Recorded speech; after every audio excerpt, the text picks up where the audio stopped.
Funding for Love to Paint with Mimi was provided by Agnes Gund. Utrecht Art Supplies, celebrating 60 years. And by Kelly and Robert Day. Additional funding was provided by the following.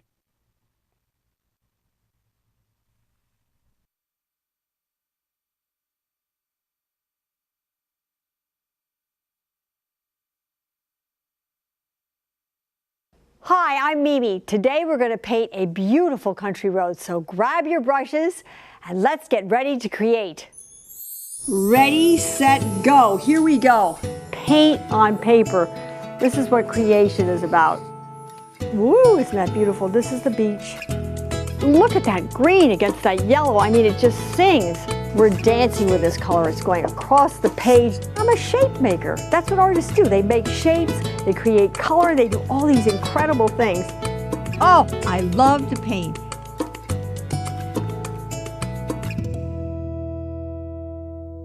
Hi and welcome. Today we're going to talk about perspective. How to take a three-dimensional world and put it on a two-dimensional canvas. And I know just the person who can tell us more about this. David Macaulay is a renowned artist and author, and he's also hosted the PBS show Building Big. Today we're at the Rhode Island School of Design Museum in Providence, Rhode Island, where David is having a one-man exhibition. Extraordinary work, and a lot of it dealing with perspective. Welcome, David. Thank you so much for joining us. It's exciting to meet you and be here. Thank you. My pleasure. Nice to have you at the exhibit. It's great. It's fabulous. So this episode is focusing on perspective. And I'd love for you to just draw something and talk a little bit about what perspective means to you. Sure. Perspective is a way of organizing information. It's a way of making sure that everything in your picture seems to be in the same place at the same time. And it sort of tells the viewer where they are in relationship to the street or the buildings or the fields or whatever it is that we're looking at. For me, it's a way of organizing. So we'll just do a little street scene, and I will point out where I'm making decisions that have to do with understanding perspective. So let's just draw. All right. I'm going to make a little building on this side, typical sort of, you know, we're going to need some windows and stuff like that. Now, obviously you know about conveying distance. If I put windows in here, the windows here are going to be narrower than the windows closer to us down back here. Because when things go further away, they get smaller? They get smaller, and they also become lighter and less distinct and less clear. Those are all different vehicles we use, different ways we sort of employ in making pictures to let the viewer know what's happening spatially. But if you stand outside on the street, I'm not making this up for making pictures. If you stand on the street, something way down there is much lighter and less distinct and less clear than something that's right here in front of you. So this is, you know, I'm working very quickly. Let's put some more windows in. It's going to be dark in that building. There's a door. What I'm doing now is giving myself a clue about where to kind of start the next building. Is that one point perspective you're using now? What I've just drawn, but believe me, is the horizon. Oh, wow. There's a horizon quickly drawn, and you can see that in order for me to make sure these buildings seem to be going down the same street, I'm going to bring something else in here. I don't have to draw all the details in the building, but see every one of these lines that points away from us, every one of them. The lines that would connect the tops of the windows, the lines of the base of the building, every one of these lines has to basically end up pointing us to that point. Wow. Right there, to that. You can see why things get so tiny in the distance when you draw them. Well, exactly. And then maybe we want to add another little building in here. But the thing is, once you start to do this, you can play with it. There's our little horizon line. And a little bit of sidewalk. I mean, everything. If you put a car in there, the outline of the sort of car, as if you were looking at it from the top, would have to be drawn in that same perspective. See, I'm still using that point as my guideline. Wow. Basically. So now we can build, you know, now you can build a bus or whatever it is. It's so much fun to watch you draw. Or You've got it looks like you've done this a lot before. I have, but you know what? It comes from looking outside. It comes from not going outside with this idea in your head of enforcing a kind of set of rules, but observing from nature, observing from life. I mean, if you stand next to a building that's brick or stone, let your eye, lean your head up against the building, stick it right against the wall, and watch those brick lines, watch the lines between the bricks, and see where they go. And if you really look at them, you'll realize that if they were extended into the sort of infinite distance, they would all meet at some point. Yeah, and so what gets you excited about perspective? Well, I use it because, for instance, look at this drawing. Supposing I told you that we were birds and not people, and I just did this. Let's do that, and let's just fix that. Now, okay, and let's put another one here. It's a tool that you can use to convey all kinds of ideas. Now, if I say, okay, these are people, forget this. These are people down here. So suddenly we're in the air. Oh, so we're birds, literally. We're now birds looking down. We're still looking at one-point perspective. Yes. But now everything's going in this direction. We're falling through space, if you want, if we've leapt from a building. But if I go back to this, now we're on the street again. Oh. It's still one-point perspective. Wow. But you can play with it. You can play with it. And it's just, as I said, it's just a way of organizing the information. As an illustrator, you have to be able to put yourself wherever you need to be to show the reader what it is you're after from the best possible point of view. So I need to be able to control that point of view and in a sense manipulate the viewer to make them feel what I feel about the information. So whether we're up in the air looking down between 3 high-rise buildings, or whether we're standing on the street looking down it towards the distance and seeing the windows and typical sort of street stuff and traffic, it doesn't matter. It's all the same set of rules. And the rules are the way in which we organize this information to convey a kind of an imitation of reality. Thank you. It was just wonderful to have you. And this is really exciting information. Thank you.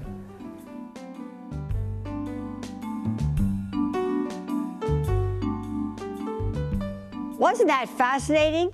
And today we're going to do a painting on one-point perspective. We're using an 18 by 24 canvas, stretched canvas. And the brushes that we're using today is a 2-inch flat, a 12-inch square, an 8-inch square, and a 4-rigger, a 6-rigger, and a sponge. I just wanted to have a sponge for effect, so I ripped off a piece of the sponge. And you'll see how we use this as an effect. It's pretty exciting. So here we go. One-point perspective means that you have one point, and we're going to make the point right here. And everything going down goes down to that point. So to just give you a quick little idea of what happens, all the trees on this lane are going to be going down to this point, and they'll be going, every tree is going to be going to that point. And in this direction, it's the same thing. They're all going to be going in that direction. So what happens is they get smaller as they go in the distance. So if you had a big tree here, a huge tree, I'm making this very light because I'm going to paint on top of it. When you went down the lane, when you got to the end of the lane, you have a little tree like that big. That gives you an idea. And everything in between goes from large to small. Now, what we're going to do is I'm going to put a lay in here. And it's a beautiful autumn day. One of those clear, wonderful days where the air is just so magnificent. And I'm going to put the whole background in here. And I'm really not going to pay too much attention to those lines. As a matter of fact, I'm going to get them out of there. I wanted to just show you a principle. Because we're going to be working from large to small. And it seemed like the whole world was yellow the day I painted this painting, or that I got the inspiration for it. And it's a little yellow there. And look, we've got a little blue in the brush too, which I didn't expect. But you know what? Makes it interesting. There are shadows, and there are all kinds of lights. But I have to tell you the colors I'm using today. I almost forgot. I get so excited about painting, I forget about things like that. So we're starting off with burnt umber and ultramarine blue, cerulean blue, dioxazine purple, yellow ochre, cambium yellow medium, and white. So those are our colors. Now we're going right back to painting this canvas. We're going to put yellow underneath the whole thing because that's what it feels like, yellow. And I'm thinking too, right in here is going to be where all the energy is going forth. And you know how incredible it is when you walk down a lane and at the end of the lane you see light? It's like going through a tunnel. That's the feeling that I want to create today. So we take this beautiful cambium yellow. Woo, boy, that's really bright. That might be a little brighter than I want, but let's just put it in there. And we're having a little variety of color in here. And now we're going to take a little yellow ochre. We're going to put that in there. Whoops, that's a little more than I want, but we just go ahead and do it. Now, I'm thinking about this country lane. And the road is going to be going from about here. And I want the center of interest not to be dead center. You know, we've talked about that. It's so hard not to go dead center for me. And we're going to have the center of interest right in here, just where we drew it. And here we go. This is called an undercoating, and it creates harmony. And we're going to have a little, often, one thing I wanted to tell you was, often the sky is the lightest light, and the middle tones are in the trees. And sometimes the road is very light too. So you have different values, as we've talked about. Today we're focusing on perspective, but of course everything else goes into play here. Now I know that this is going to be a road here, so just for the fun of it, I'm going to put this in very lightly, and then I'm going to start using a little bit of the purple. You know, purple and yellow are complementary colors, so take a little of this dioxide purple, and we've got to tone it down a bit because it's really a powerful color. So we're going to take a little brown, and just going to put a little something in like this. Now remember, perspective, in the foreground, it's going to be darker. As you go back, because of the atmosphere, it gets lighter. And it gets smaller as you go backwards. And another way to create perspective is overlapping. In other words, the trees in the front are going to overlap the trees that are going back. These all create the illusion of depth. And you know, painting is all an illusion. So we go back like this. And I want to get a little more paint right there on the canvas. So I hope you've got your paints out. You know, you don't have to paint what I do. You might just want to look at the camera and paint colors. You might just want to put yellow down or purple. You might want to do it in a modern way. But the key is to just have the fun of putting it down. All right, now, greens. We know a lot about greens. And the way to mix greens is yellow and blue make green. Now, of course, there are a lot of different blues and a lot of different yellows, more blue, different blues and yellows. But we start mixing now. Ultramarine blue, that's you see, look at that beautiful color. Now you mix that, watch what's happening. We're mixing with a little yellow, and it's going to start turning green. Look at that. That is, now that looks kind of gray, and I don't know why it's looking gray like that, but it will be fine. So we're going to put some of this in here. And I'm just dancing around with it. We're saying trees and leaves and this up here. Let's put, we want to change the color a tiny bit. So we're going to put a little brown in there. Let's see what that looks like. Ah, it's looking nice. And now what we want to do is we want to have it going back. And as we go back, it gets a little bit lighter. And this is the road, so we're going to have it going back, and it's lighter here. And then on the other side, it will be a little bit lighter here. Now, as you come forward, it's going to get darker. And it's also darker because the trees underneath are darker because the trees above are creating shadow. They're underneath. So under here, it's going to be a lot darker. Isn't this amazing? And you know, the thing is, when you've got one of these big brushes, you're really thinking big. You're thinking in big values and big areas. You're not thinking little. And I don't know how that's going to happen. I have no idea. I just know that I'm thinking about I want various color in there, and I want a whole section of a certain color. I don't want to get and go dot, dot, dot, dot, dot, you know, light, dark, light, dark, light, dark. I want to have a whole area of dark. So we're going to do this. And then this over here is going to be a little darker as we go across like this. And now I think what we're going to do is we're going to start to work on the other side. And we're going to put a little yellow ochre in here. And as we start working, I'd like to have this arching effect here in this spot, where the trees are arching like that. And this is all going to be a little on the dark side in the foreground here. And I'm looking at these greens and I'm thinking, well, I don't really know. I think we need to have a little more green, a little more variety in color. So let's try to put a little cerulean in there and see what happens. Oh, now let's see if this is a different color. Oh, it is. Definitely a different color. So we have that in there. And this is coming in the foreground.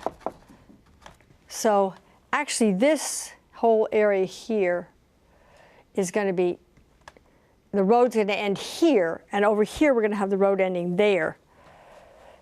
So now, that's a little dark there, so you know I like to wipe out. Now I'm thinking, well, how are we going to make this thing work? And I know that we want here to go, I don't go off, so we don't want a lot of lights over in this area. Now what we're going to do is we're going to start making some tree trunks. And remember, as they reseed, they get lighter and smaller. So we're going to start here, and we're going to have a little tree trunk here, and another one here.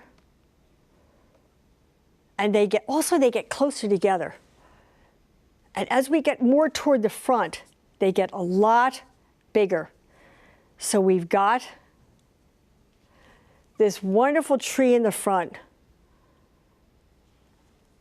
And it's a very big, I think it was an oak actually. Now that's a little too purple. So we're going to take this, and we're going to go like this. It goes up in the air. And we're going to have a light source coming from here because I'm going to run some shadows going across this road. And we're going to have it going up like this. And I'm thinking about, you know, maybe we need a little more green, but we'll go back and get our major tree shape in here. And this tree was big and very powerful. And we're going to have this tree kind of branching out. And remember, it's in the foreground. So I'm just kind of dancing. This is a wonderful brush. I'm dancing with this brush. And then we're going to make it even thicker than that. These trees were big. And they were old. And they'd been around for a long time. And then we have another tree back in here going up like that. And this one is a tree also. This is kind of a painting about trees. Now, I'm going to take this across the road. And here we go. Now, let's see what's happening here.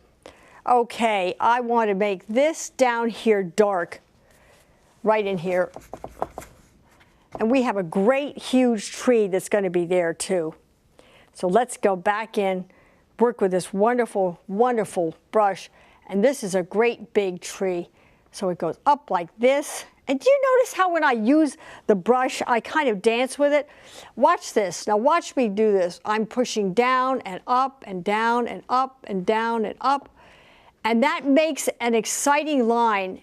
And it's also fun to see the colors, the various colors, and how they play. So when I don't mix all the color on the palette necessarily, often what I'm doing, I put color on my brush, then I go onto the paper, and I just see what happens. And then we have it going up, because you're going to see why I'm doing this. Because what's happening is you're going to have clusters of branches. I mean clusters of leaves. And let's see what's going on here. We're going to have a little bit of shadow going across here. And this is going to be dark in here, in the foreground. And I have to step back a little bit, and oh, it's really, I love this. I mean, I get so excited. I get away from the painting, and I see what's happening, and it feels as if it's just being created on its own. I'm just, moving this brush a little bit. And I think we should have possibly this coming out here a bit. And who knows where these branches are. But anyway, now see, I think that's too much. I put too much in. Sometimes less is more. You know that theory? That less is more. And I think that was a little too much too, so I take it out. Now, I'm going back in, and I'm going to start to create masses of green leaves. I'm not going to put one little green leaf after another, but I'm going to create masses. Now we go in here like this, and it should be a little darker, I feel. And we're going to have some in here like this. And we're also thinking about joining them up. And you'll see why, because otherwise, I used to have a teacher that said, don't make hamburger. Don't make little dots all over the place. Use your values. And I'm thinking, is this working? Am I doing too much? Is it too light? Is it too dark? Now let's see. We've got to be careful here, because I get dancing around with this brush. And I have so much fun. Now, I don't know if that's awful purple, but it's looking all right. Now we'll go back over here, and let's hit it with some green, because these leaves really were green. Of course, you can make an excuse for anything. We could say the light was changing and they were purple. After all, we're artists. We get to do anything we want. Okay, so now we've got this, and we want some more dark in here. We're going to have the dark going across here. And I wanted also, it's important for me, I wanted this sense in this painting of having an arc back in here. Just because I thought it was such a nice design. The leaves are going back in there. And I'm going to take this, and I'm going to make the road. You know how roads, when they come down, sometimes you see this little dark line? And then I'm going to take the road also and take a little yellow ochre and have the road coming in kind of like that. That's a little too dark right there. So we just wipe that out a bit. And I think that what we need to do here is we need to take this color and take it right across the bottom, just so the painting isn't split up too much. And this I see is a little dark up here. I don't like that too much. Now, what's happening with this painting? It's kind of wild. Often when you paint, it doesn't turn out the way you exactly want it to, but you leave it for a while and you go back and look, and it's wonderful. And also, paintings have their own energy, just like life does. And you sometimes just have to kind of work with what you got. Now, what I want to do here is make a little more dark under here. And I'm going to go ahead and use my little sponge for some little effects. Remember I said don't paint a lot of little leaves? Sometimes we want just a hint of a little leaf here and there. And this was just a regular old sponge. You just ripped off a corner But you've got to be careful with these things. You don't overdo it. Now we're going to take a little green, a little yellow, mix it up with a little of the alizarin, with the ultramarine. And we're going to have this going out here because we want this to be in the foreground. And we want this to be the darkest dark too, right? Not the darkest dark, but dark, so it takes your eye back in there. And then we're going to take this little rigger and we're going to do a little bit of a dance with the rigger. And just, a little, because this is a finer brush and we want it just to dance like that. And I want to put a little green in here. Whoops, that's not green, that's purple. This is called the purple painting because the purple is taken over. And I've got to be a little careful here because that's starting to drip. No problem, so we do that. And let me take a look at this. It's an interesting painting and we're having fun. Of course, that's what we want to do, is have fun. I think we're just about ready to wrap it up. Just about ready to wrap it up. So I'm going to sign this now. And we have to kind of think, where do I want to sign it? And I think I'll sign it right down here.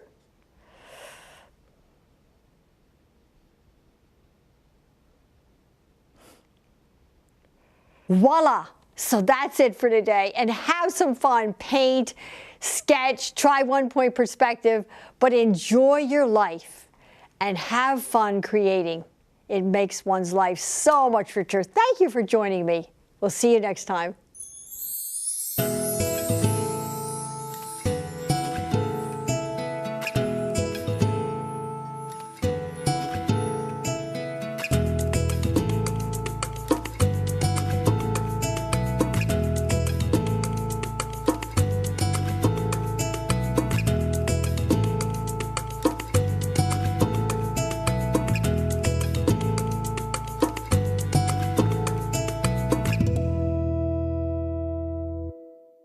For more inspiration and to order DVDs, please visit mimisammis.com.